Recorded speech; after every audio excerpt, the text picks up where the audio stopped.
Olá, eu sou Rafael Rodrigues e o estudo do Vem e Segue-me dessa semana vai mostrar que, para o nosso bem, a sabedoria do Senhor é maior do que a astúcia do diabo.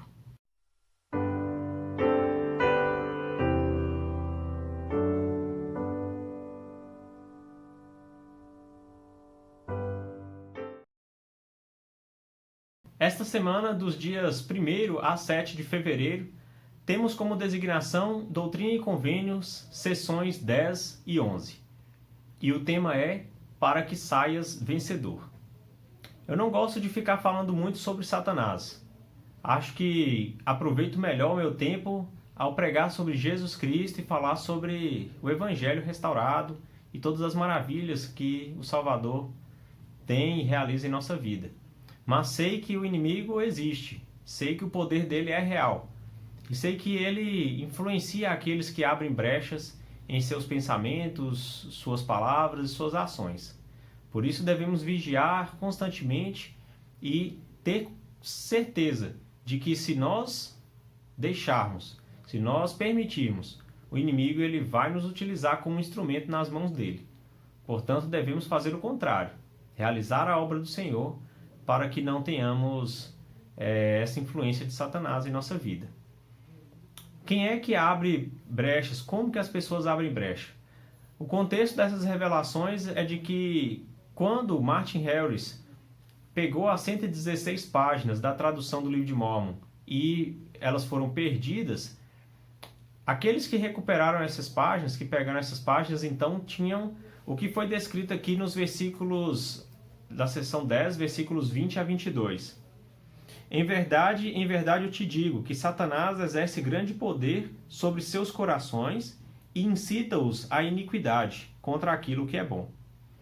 E seus corações são corruptos e cheios de iniquidade e abominações, e amam as trevas mais que a luz, porque suas ações são más. Portanto, não recorrerão a mim. Satanás incita-os a fim de conduzir suas almas à destruição. Então aqueles homens, eles tinham um coração corrupto. Eles tinham já a predisposição de fazer o que era mal.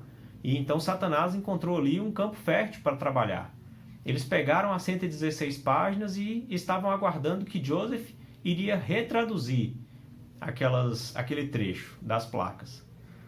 Então, se Joseph retraduzisse exatamente igual, eles iriam alterar o conteúdo das páginas que eles tinham em mãos e confrontar a tradução do profeta.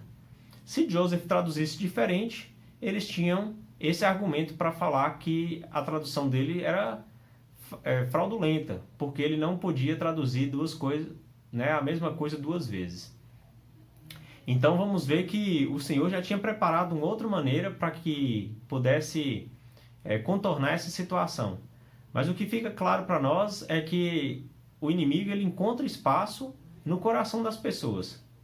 Ele mesmo, para mudar um coração, ele não consegue. Assim como o próprio Salvador, ele não invade a nossa vida, ele não toma conta do nosso coração se nós não permitirmos. Nós temos essa chave. Nós é que podemos abrir o nosso coração, tanto para Jesus Cristo quanto para o inimigo.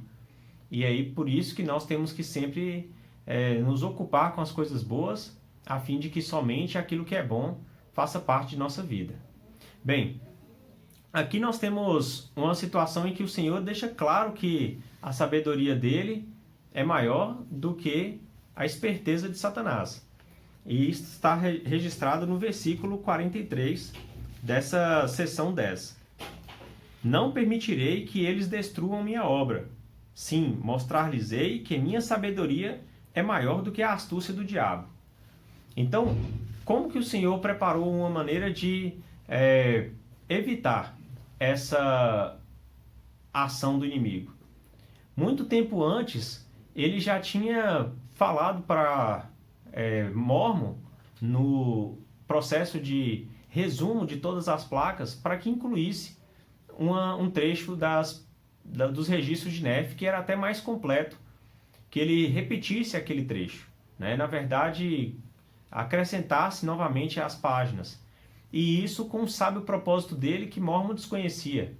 Mas então, isso ficou claro nessa ocasião da tradução de Joseph, porque o Senhor falou para que ele pudesse seguir em frente, não retraduzir aquele trecho perdido, porque o que viria depois, que é do trecho de 1º Néfi ali até o livro de Omni, traria então uma explicação até mais completa do Evangelho restaurado, do Evangelho de Jesus Cristo.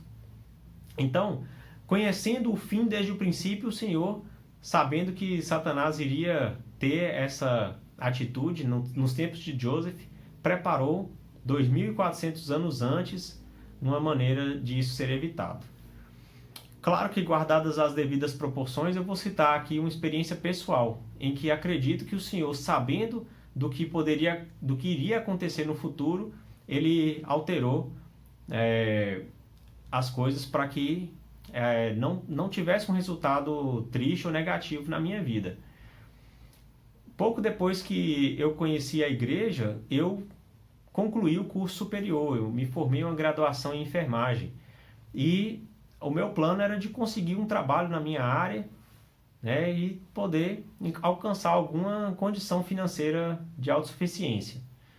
Então, meu testemunho ainda era fraco, ainda era um testemunho em formação, né? A minha conversão ela não era tão firme, tão profunda quanto eu considero hoje, né? Claro que ainda tem a melhorar. Mas naquela época, como recém-converso, eu tive uma proposta de trabalho de uma outra cidade, né? Eu estou no norte de Minas Gerais e essa proposta era para uma cidade no sudoeste da Bahia e eu precisava encontrar um dentista para compor a equipe que trabalharia naquela cidade. E eu fiz de tudo para conseguir, era uma ótima oportunidade profissional. E, enfim, eu consegui um homem que queria trabalhar lá e ele acabou fazendo contatos com a Secretaria de Saúde de lá e ele questionou tantas coisas que eles ficaram inseguros em contratá-lo. Então, outra pessoa que também estava concorrendo à mesma vaga que eu conseguiu um dentista e foi contratado e eu perdi essa oportunidade. Na ocasião fiquei muito revoltado, fiquei bravo mesmo, né? Tanto com essa pessoa quanto com a oportunidade perdida. E depois disso continuei na minha cidade e tive a oportunidade de servir na igreja, de servir inclusive na liderança do ramo. Fui para a missão de tempo integral, voltei e hoje tenho a minha vida com a minha família, selado no templo, tendo a oportunidade de servir e continuar me fortalecendo neste caminho. Então penso que o Senhor sabia que se eu fosse para essa cidade lá no interior da Bahia, onde não tinha a igreja, né, não tinha nenhum ramo da igreja, eu talvez ficaria tão fraco que deixaria de seguir o Evangelho. E ele então preparou uma maneira de esse dentista que eu consegui questionar tanta coisa, da gente perder a oportunidade. Hoje sou muito grato por aquilo ter acontecido. Sei que a minha condição poderia ser outra. E por isso sou grato ao Pai Celestial por ter, entre aspas, né, estragado aquela oportunidade, mas me preservado dentro do Evangelho. Bem, a seção 11 é uma revelação do Senhor a Hiram, mas que se aplica a todos aqueles que têm o desejo de trabalhar na obra do Senhor. E é uma revelação maravilhosa, onde nós podemos ver que todos aqueles que permitem que o Senhor possa utilizá-los como instrumento vão realmente ajudar na obra do Senhor, de levar o Evangelho àqueles que esperam pela palavra restaurada. Hiram já tinha esse desejo mesmo antes do livro de Mórmon terminar de ser traduzido. E então a palavra do Senhor para ele foi de ter um pouco mais de paciência, de ter calma, mas de ir se preparando. Aqui na seção 11, portanto, versículo 21, o Senhor diz: Não procures pregar minha palavra, mas primeiro procura obter minha palavra, e então tua língua será desatada. E então, se o desejares, terás meu espírito e minha palavra. Sim, o poder de Deus para convencer os homens. E eu testifico para todos aqueles que se preparam para pregar a palavra, que o Senhor realmente coloca na nossa boca as palavras certas no momento certo.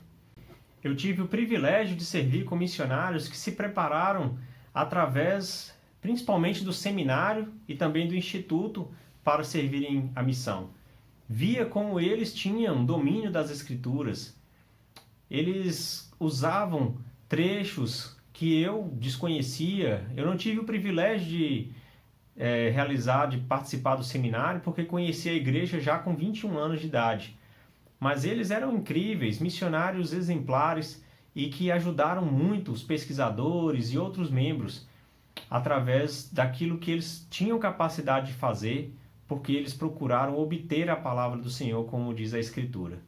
Testifico que aqueles que se preparam, principalmente os jovens, se dedicam no seminário, eles são instrumentos muito mais eficazes na obra do Senhor. Eles podem aproveitar a missão de uma maneira como outros, mesmo com grande esforço, não conseguem atingir. Podemos e devemos evitar ser influenciados pelo inimigo.